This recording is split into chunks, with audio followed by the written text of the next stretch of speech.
For a look at the political implications following this mining disaster in Turkey. I'm joined once again by Joshua Walker, fellow at the Truman National Security Project.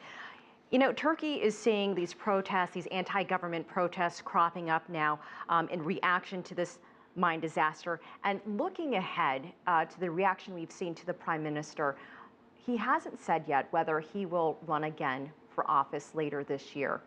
If he does, will this have an impact on his chances for going back into office? Well, that's the big question right now. The question is, what's happened has been a national tragedy.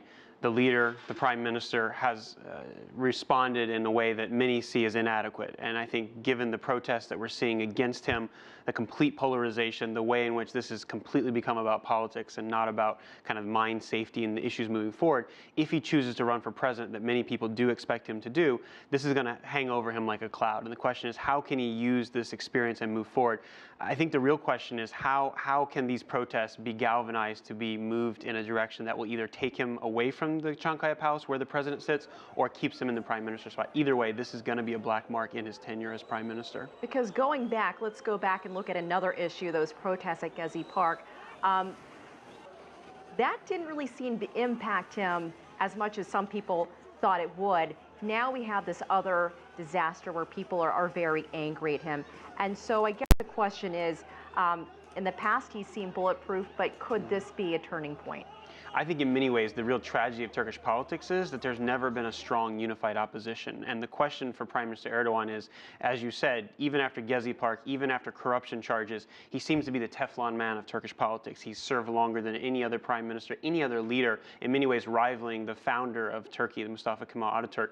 But unlike Mustafa Kemal Ataturk that brought Turkey together, this prime minister seems to be driving people apart. And instead of what he did in the first term, he seems to be moving in a more negative direction. The question is, can he recover from this? Can this be a turning point for the better, or will this be the kind of the beginning of the end for the prime minister and his party? And I think that's what the international community and many are wondering today. So is there not anyone on the opposition side that could even become or be considered a competitor with all of these things that have been happening? Why has it not moved the opposition to pull someone and push them out there to challenge Erdogan? This is the tragedy of Turkey. There are so many parties in Turkey, and no one seems to be able to stand up to the prime minister. He seems to have the ability and kind of ability to keep on coming back. He's like the cat with 9 lives.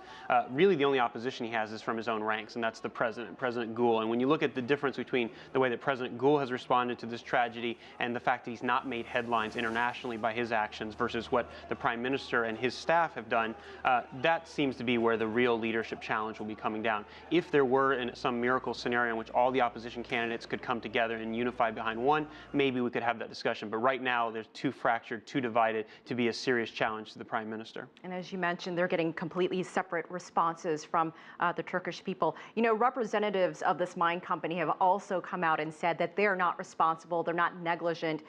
What is your reaction to the way that is being handled?